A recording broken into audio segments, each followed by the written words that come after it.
Sebut saja namanya Mas Wawan. Wawan usianya sekitar 35 tahun. Kejadian ini menimpa kakaknya, Mila.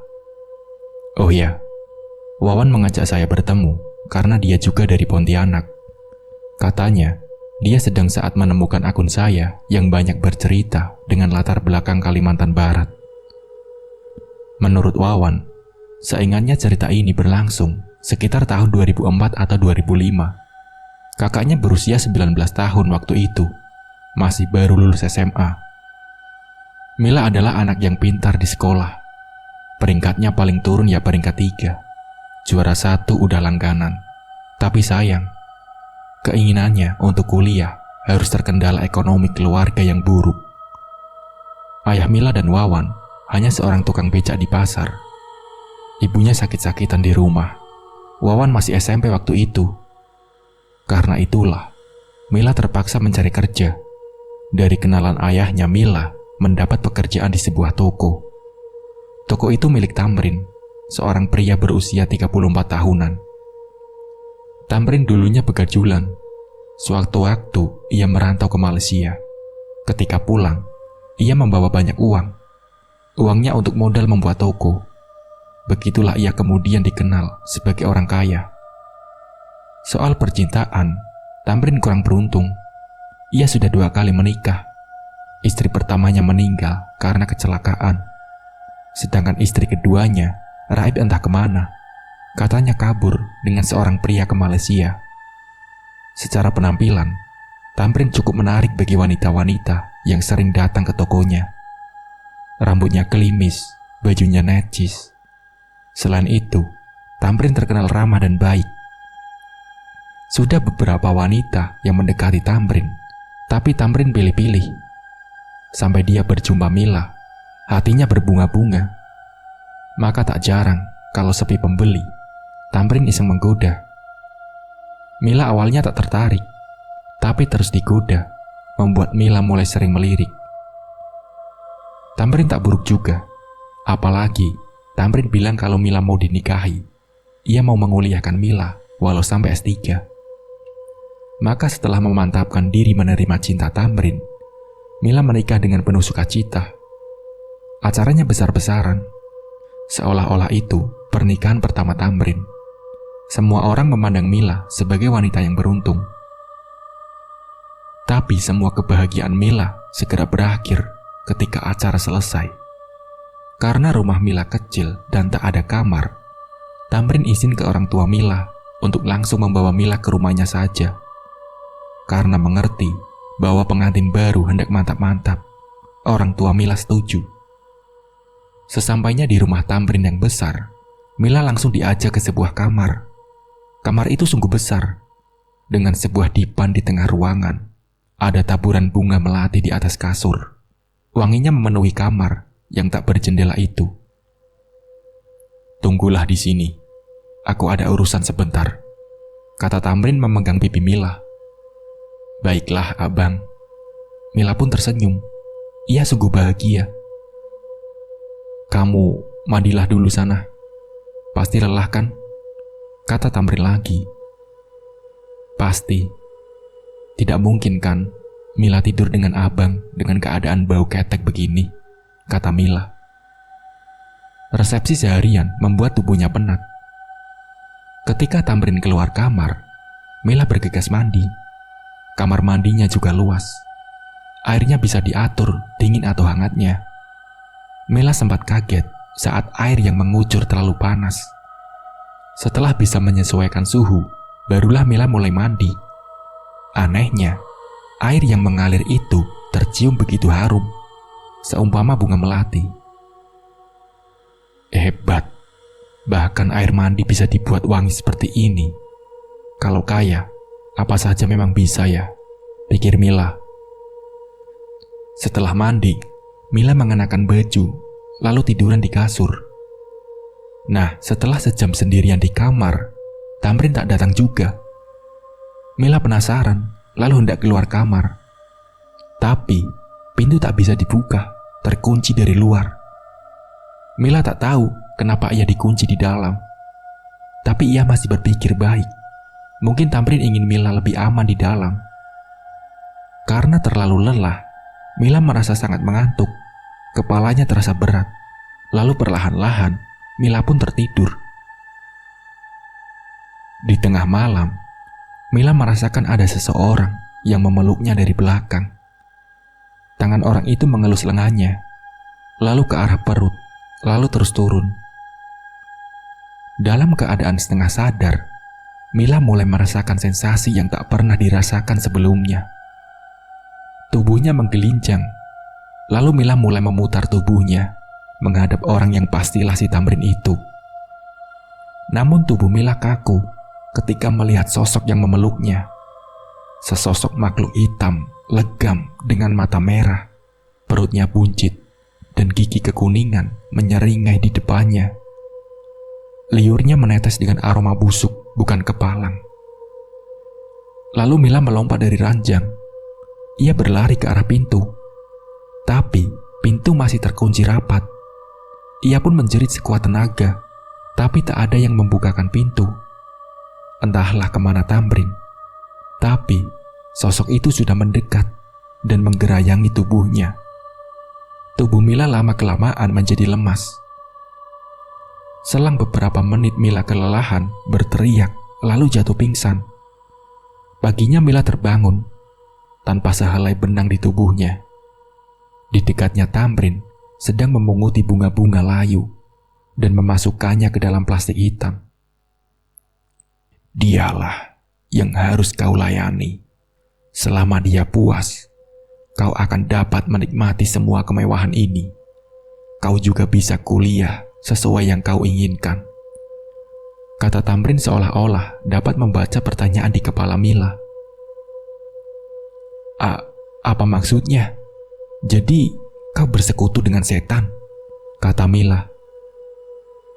Kamu pikir semua ini bisa didapat dengan cepat hanya dengan berdagang, Mila?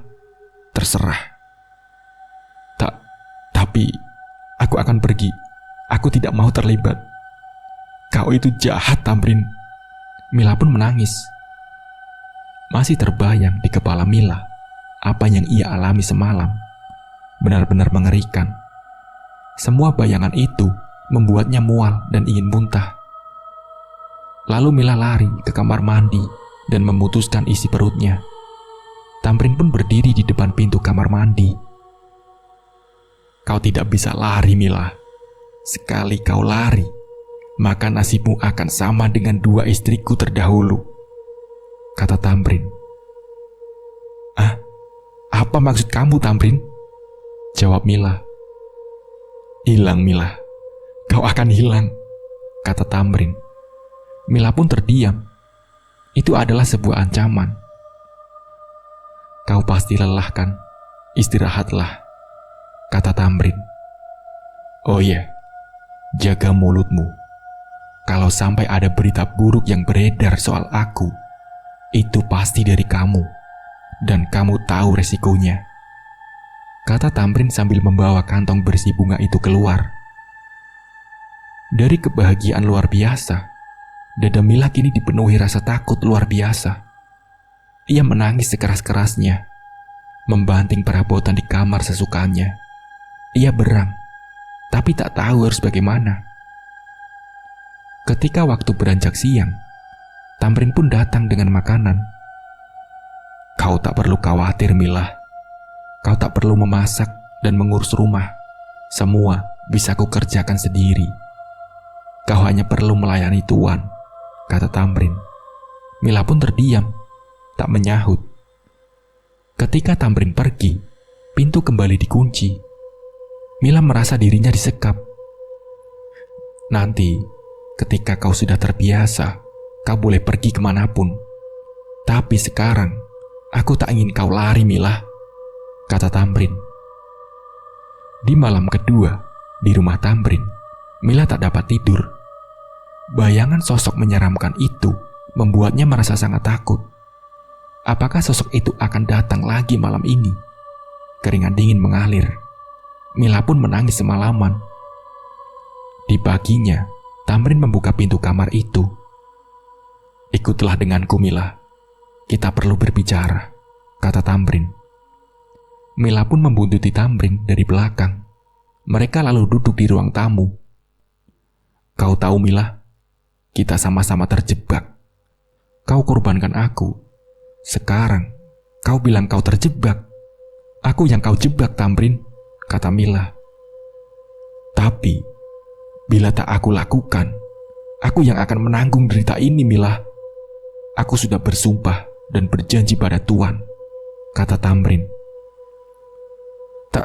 Tapi, itu bukan urusanku. Kau mati pun, aku tak peduli, kata Mila. Aku mengerti perasaan kamu, Mila. Aku mengerti. Pembual kau, Tamrin. Sekali pembual, kau tetap pembual. Mila pun berteriak garang. Tamrin pun terdiam. Mila, aku ingin membuat penawaran. Aku hanya ingin bebas dari semua ini. Tak mungkin. Sekali kau menolak Tuhan, kau akan dihukumnya. Aku tak peduli. Kau ingin membuat bapak dan ibumu sedih, kata Tamrin lagi. Kau tahu Mila, dia tak selalu datang. Ia hanya akan datang sebulan sekali. Kau hanya perlu melayaninya sebulan sekali. Sisanya, kau dapat bersenang-senang dengan semua harta yang aku punya, kata Tamrin. Aku yang kau korbankan. Kau juga yang menikmati semua harta ini, kata Mila. Penderitaanku membuat perjanjian dengan Tuhan tak kalah pedih, Mila, kata Tamrin. Pilihanmu hanya dua.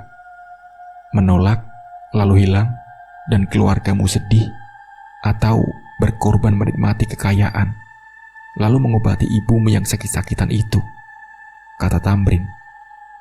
Mila pun tak menjawab, hingga Tamrin pun pergi. Berhari-hari, Mila memikirkan kata-kata Tamrin itu. Di sepanjang malam yang dia lalui dengan rasa trauma yang dalam. Pernah ia berniat bunuh diri, tapi ketika terbayang wajah ibu dan bapaknya, dipendamnya perasaan itu dalam-dalam. Suatu malam, Mila mengalami sebuah peristiwa aneh. Di antara tidur dan bangun, ia mendengar seorang perempuan menyebut namanya. Mila, Mila, Mila. Ketika Mila membuka mata, ia seperti melihat seorang wanita berdiri di pojok kamar.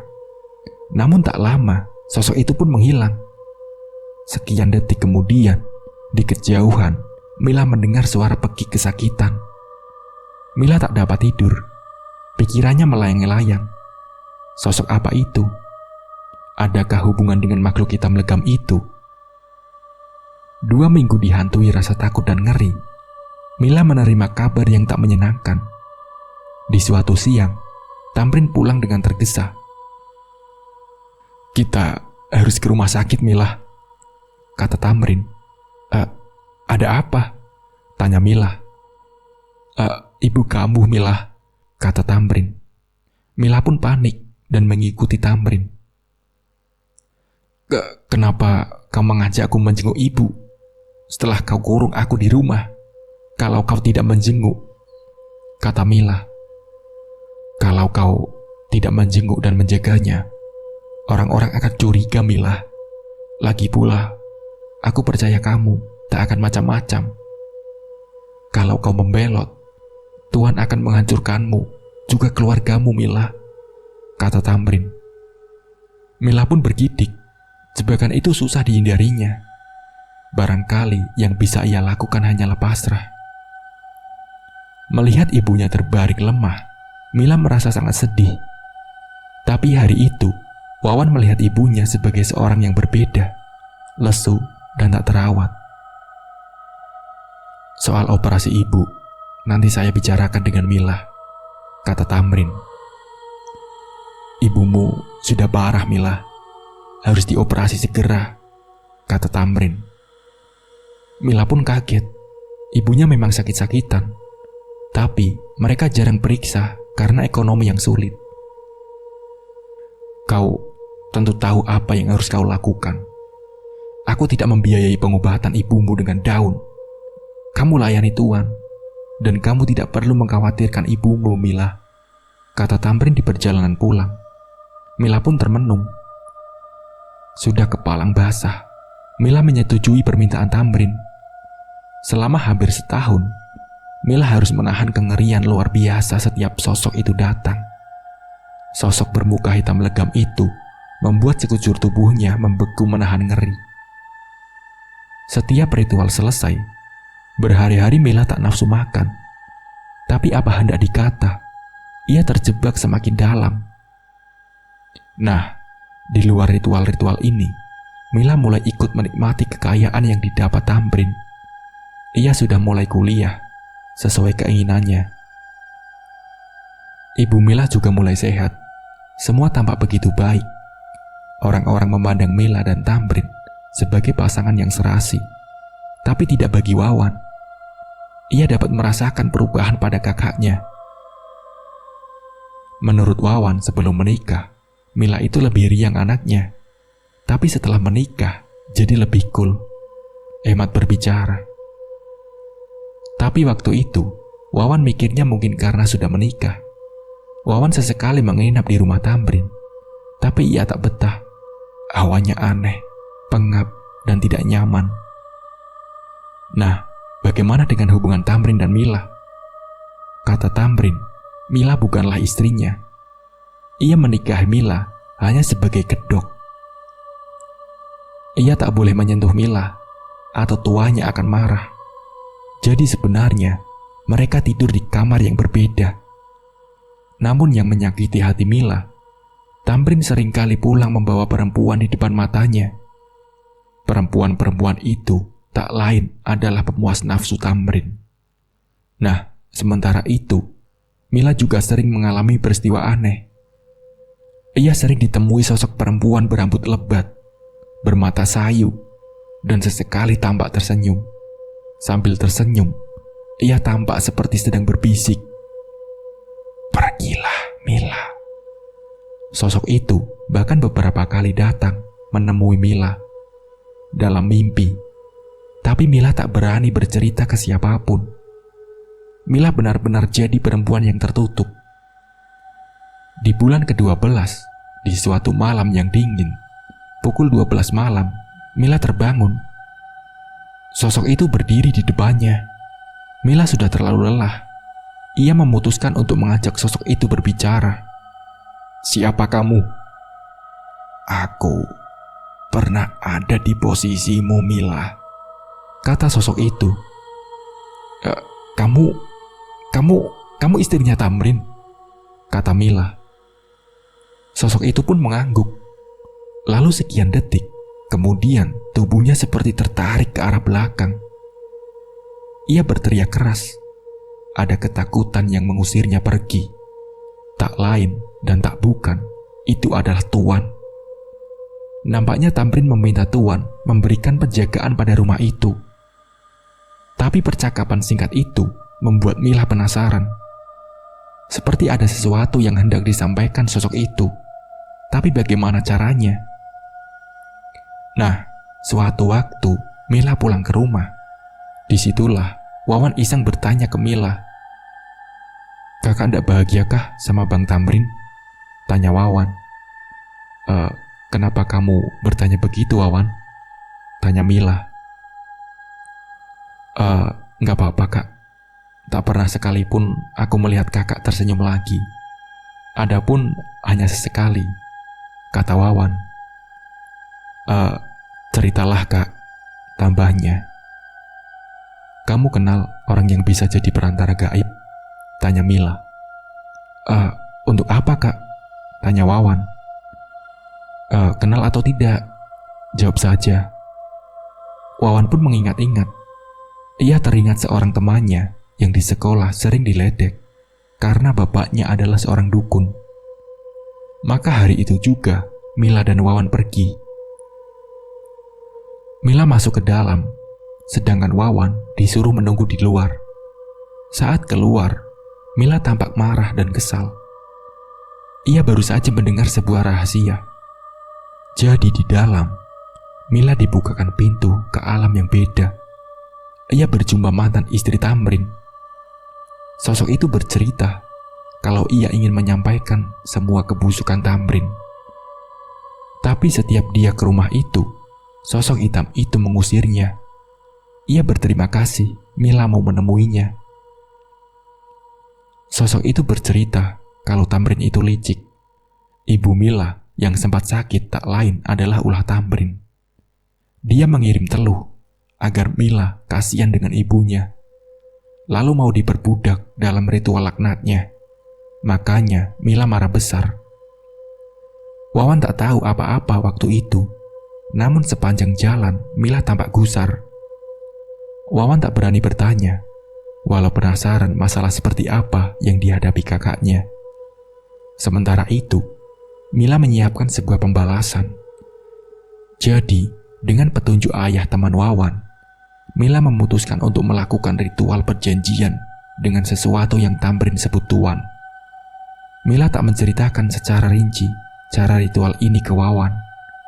Tapi salah satunya adalah Mila harus mengiris lengannya. Ia membuat Mila antara hidup dan mati karena kehabisan banyak darah. Antara sadar dan tidak, Mila merasa ada sosok yang mendekat. Ia kenal aroma itu. Dialah yang disebut tuan. Maka malam itu, tanpa sepengetahuan Tamrin yang sedang pergi dengan perempuan-perempuan penghiburnya, Mila meminta sesuatu kepada sosok itu, yaitu kematian. Dan ketika Tamrin pulang, ia merasakan sesuatu yang aneh mengikutinya. Sekelebat, ia melihat sosok tuan dari kaca mobilnya. "Tuan, ada apa tuan? Apakah tuan marah? Apa kesalahan saya tuan?" Tamrin pun panik. "Aku bukan tuanmu. Aku telah punya budak yang baru," kata sosok itu. Lalu, pandangan Tamrin menjadi gelap. Ia menabrak sesuatu, membuat mobilnya terguling. Nyawanya seperti ditarik paksa dari tubuhnya. Tamrin pun meninggal dunia di tempat. Lalu apa yang terjadi dengan Mila? Ia melanjutkan hidup dengan terus mengabdi pada Tuan. Kekayaan warisan Tamrin juga cukup untuk menghidupinya hingga sekarang. Mila emang pintar. Daripada harus diperbudak untuk orang lain, ia menjadi budak untuk dirinya sendiri. Walau sampai sekarang hal itu ia rasakan. Namun Wawan tahu karena Mila bercerita padanya. Wawan sering diminta menyiapkan ritual setiap bulan. Perasaan Wawan sampai sekarang campur aduk. Mau tidak terlibat, tapi harta dari ritual itu cukup menghidupinya dan keluarga. Nah, seperti itulah ceritanya. Semoga dari cerita ini bisa diambil hikmahnya dan pembelajarannya. Mungkin cukup sekian dari saya. Wassalamualaikum warahmatullahi wabarakatuh.